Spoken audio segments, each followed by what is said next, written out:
How can you ask better questions? Welcome to Tea at Taxevity, where you get insights from insiders, our many clients and friends. I'm Pramod Sharma, your actuary at Taxevity.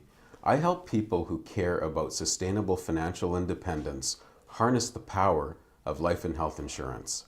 Our guest today is David Peck, who you may remember was our very first guest in this entire series. Welcome back, David. Thanks, Pramod. Thanks for having me back. Has it been that long? It has, and I do commend you for the courage to be our first guest. I was just watching that interview yesterday, right. And the quality has improved a lot since that time. Yeah, the candlelight was a bit troubling, I seem to remember, but yeah. Yes. No, it was great. It was thanks for having me back. Mm-hmm. And you've written a book, Real Change. I have, yes. So congratulations on the release of that. It's been a long time coming, but yeah, it's a bit of a. I hope to look back at it as a bit of a milestone for me. You know, getting the ink on the paper and getting it between two covers has been. It's not been easy, but it's on the shelves now. So. Mm-hmm. So what do you do when you're not being interviewed and not writing books? Right. I am a social change consultant. So I have a company called So Change, and we come alongside nonprofits, we come alongside companies, and their tagline is we help people do what they do better. So essentially, in the arena of social change. So if you are raising funds for an initiative, if you are designing a project in Malawi or Cambodia or Zimbabwe that's related to maternal newborn child health, we can come alongside that. My background is in international development. I personally do a lot of work in Southeast Asia, working with NGOs, and we are building capacity on various levels with different groups. So we'll manage events, we will write proposals, and so on. But really, as social change consultants, we're kind of peering into what others are already doing well, and we're helping them just, turn up the volume a little bit, up the ante on that a little. Mm-hmm. And I know that you're really good at answering questions, but I know that from your work and our own conversations that you're also really good at asking questions. How good do you feel people are at asking questions these days? So I've been studying philosophy for years, Mm-hmm. and I'm a magician as well. I've been doing magic for many, many years. In fact, I performed for 25 years. I don't really work in front of real people anymore, but I still have a deep love for it. And for me, sleight of hand magic, philosophy, it's all based on good development work. Being a good social change consultant is all based on asking a good question. And I think it's a craft. I think it's a bit of an art in a sense. And when I say art, I think what I mean is that there's an angle to it that's very thoughtful. I think there's an edge to it that takes a certain degree of reflection and hard work to ask a good question. Because I think a good question, you can tell a lot about a person by the nature of the questions that they ask. So it presupposes research. It presupposes an understanding.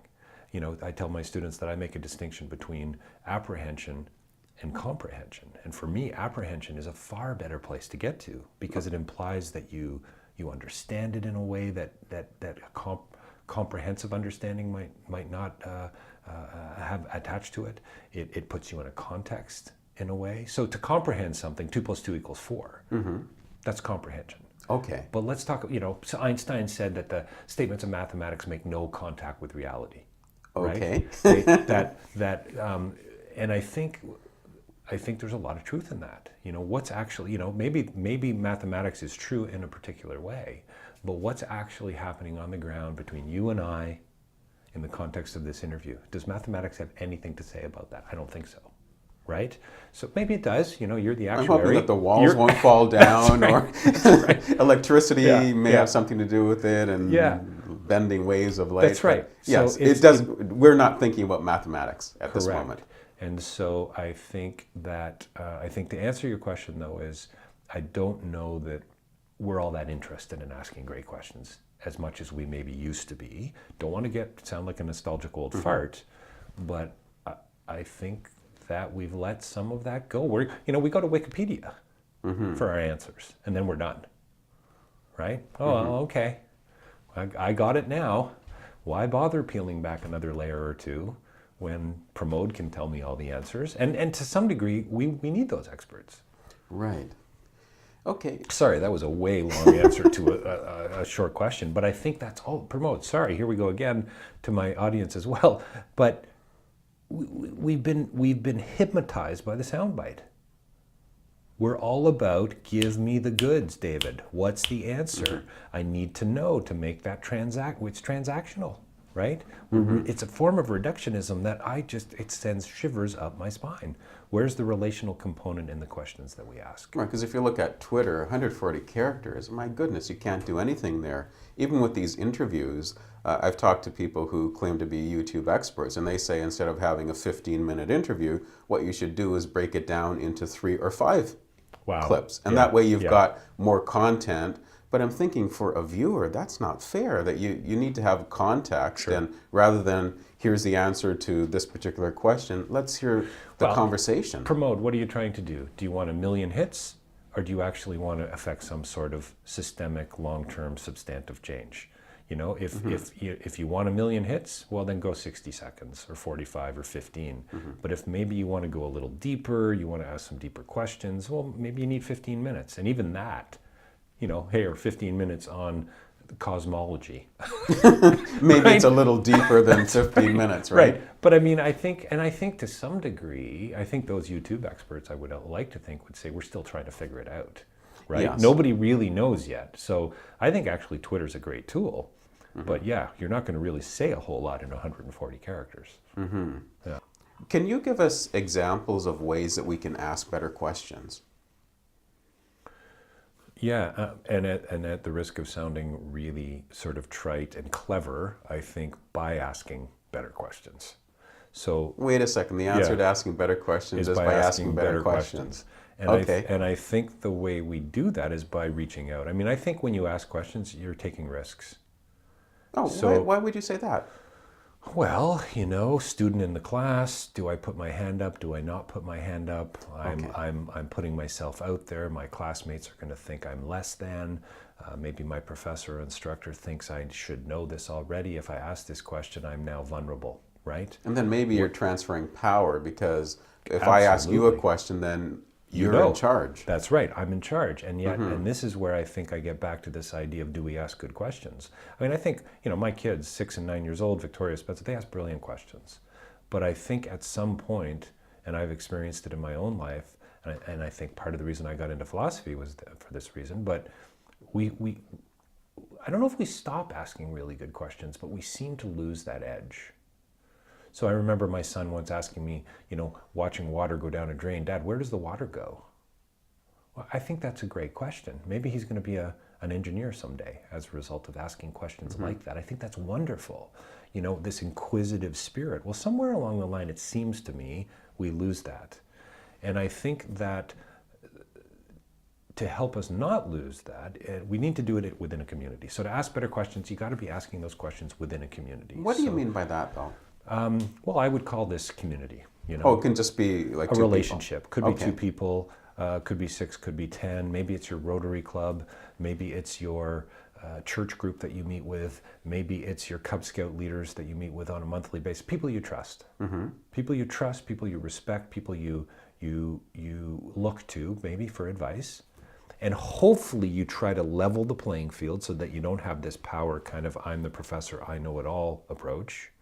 And I think our system, our teaching, our pedagogy is completely broken. You know, we set the teacher up at the front, everybody's staring at them, they're the ones, we bow down, and then they start their lecture. Well, that's a real problem. So I think I'm kind of giving you a couple of answers to your question, but I think the community aspect, the trust, being able to bounce ideas off. Hey, Pramod, I don't know a lot about actuarials, but does this work for you? And I throw a question out to you, and then we go back and forth in a good interview. That's what you're doing, right? You're refining, you're honing. It takes time to promote. You can't. It just doesn't happen overnight. That's for sure. Right. Okay, that makes sense. So we need to hone the question so that we have the right question to ask. And then... And be open to the fact that maybe we don't have the right one. Oh, okay. Right? So maybe in my community, I go, oh, you know what? And this is Socrates. Sorry, more philosophy. But the Socratic method is back and forth. So tell me, Glaucon, did I get that right? Well, no, you didn't, because what I meant was this. And it's a little artificial, but I think if it's done in a relational and warm environment, it only leads to positive places in my mind. And revelations, discovery. One of the things that viewers wouldn't know about this series is that prior to recording, I sit down with the guest to make sure that we know what sort of questions to ask, because you are the expert in your field. That means that as an interviewer, how would I even know what the right questions are? And so out of respect, rather than me asking standard questions like who, what, when, where, why. Well, so research, for instance, yes. Right? And we did that through conversation. Right? We did that, and I would hope that as you and I get to know each other, so let's say we do an interview in 5 years, it'll be a very different interview than it was today. Because we've got history, we have trust, we have relationship. Okay, so the first thing is to hone the question. What's another step? So build a community. Build a community that you trust.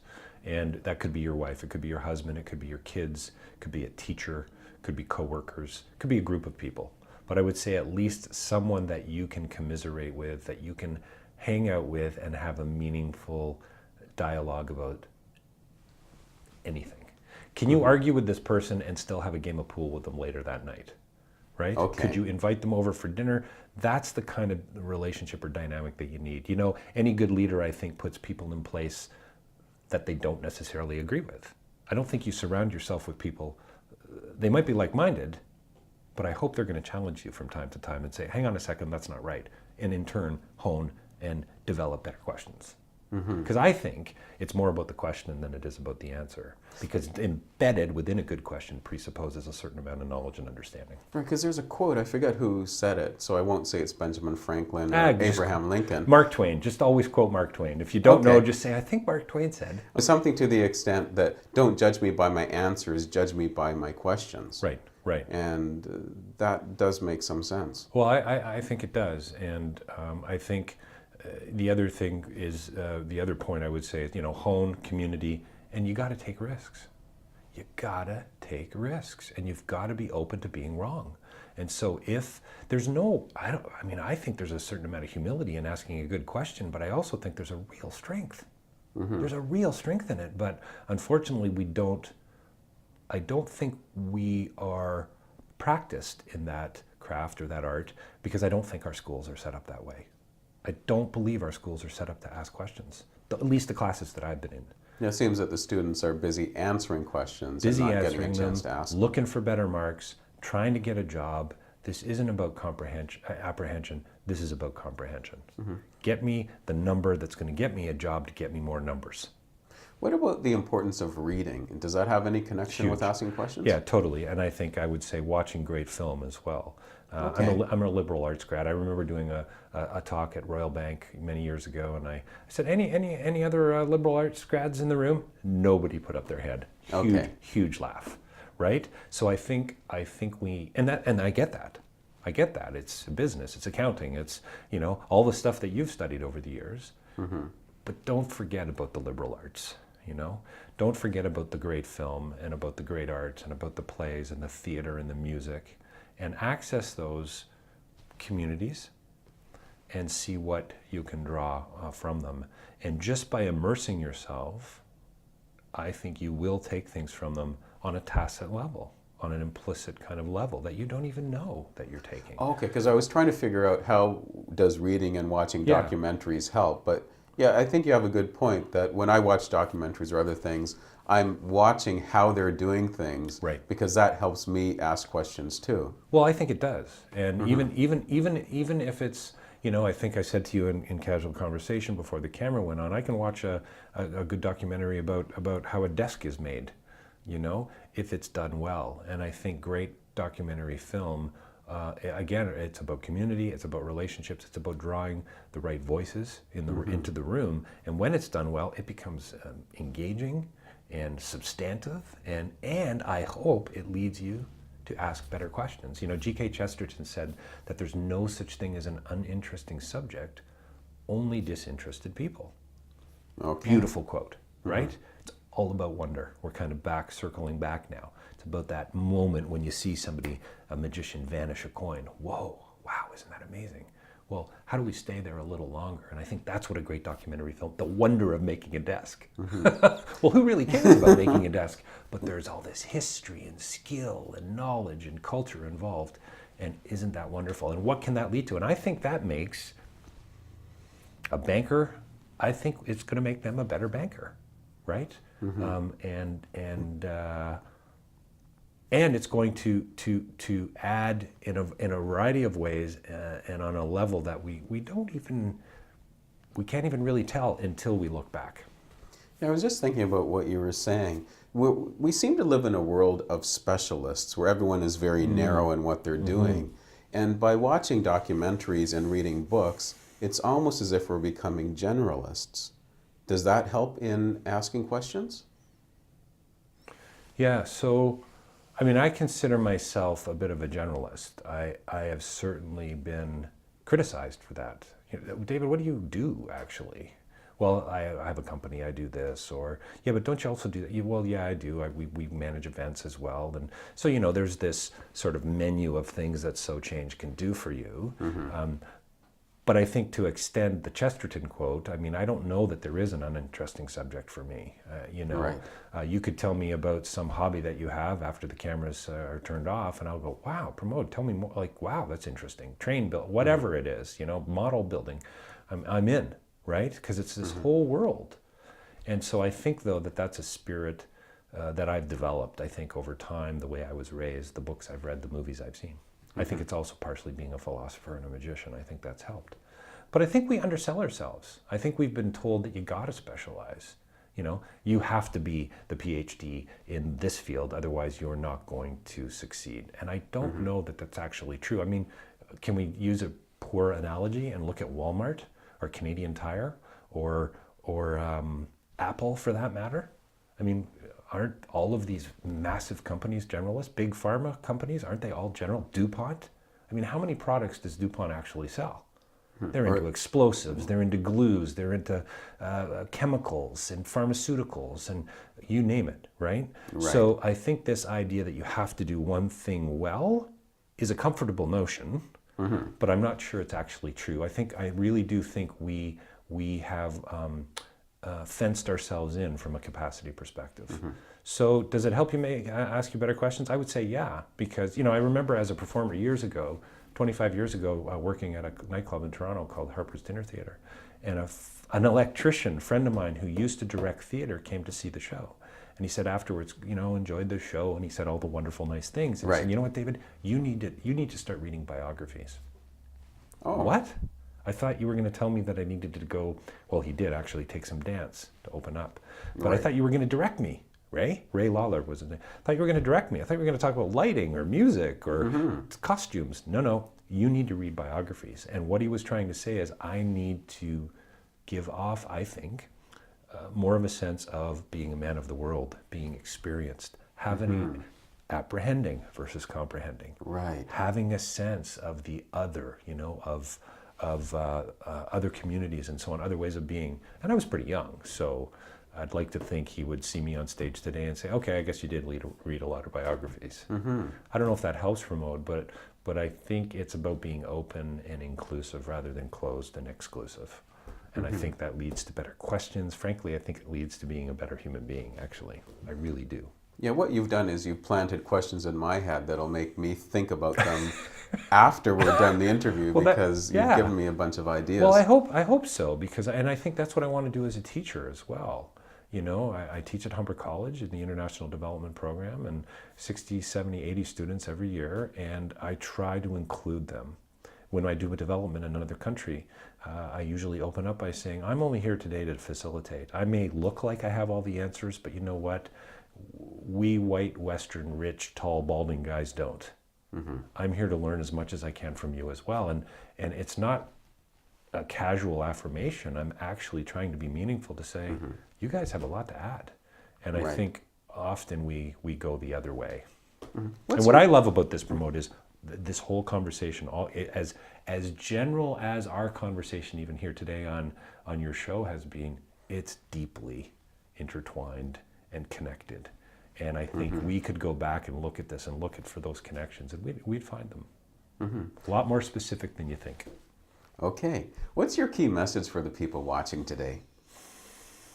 Yeah, really tough to answer that in a quick way, but I would say, to include others, to be open to other ideas. One of the things I talk a lot about in class and in my writing is open structure. This idea that you are firmly planted, you're on the ground, you've got your feet planted somewhere, but yet you're open to other ideas, and you're open to other ways of thinking. Again, Einstein talked about a finite but unbounded universe. So it was closed but unbounded. Well, isn't that a marvelous notion? How weird and paradoxical is that? Well, I think to live our lives in a comprehensive way, in a relational way, we got to say, no, I believe this today. But after I've talked to you today, I go, oh, geez, here we're back to the Socratic method. Oh, right. Okay, Pramod's made me look at this a little differently. So there's a humility there. So, and then I think, if I had to do it in a one-liner, it would be, don't be satisfied with mediocrity, and continue to peel back those layers and look just a little bit closer. Okay, so we do have something that'll fit on Twitter. There you go. And I don't even know if we have to abbreviate that, so that's perfect. Yeah. What's the best way for people to reach you? Right. So 2 sites. So my company is SoChange, sochange.ca, and then my website, to order the book, to book me as a speaker, to find some of my writing is through davidpecklive.com. So those are the 2 sites, and then you can contact me through there. And and if you want to open up a franchise. A franchise? That'll be a third website. Yes, exactly. Yeah, that's a few years from now. Right. Yeah. Thanks very much for dropping by. Thanks for having me. It's been fun. Yeah, thank you. Thanks for joining us for Tea at Taxevity. The Taxevity Insurance Advisory helps you understand insurance and bridges gaps in your coverage. There's no premium for peace of mind. How healthy is your insurance?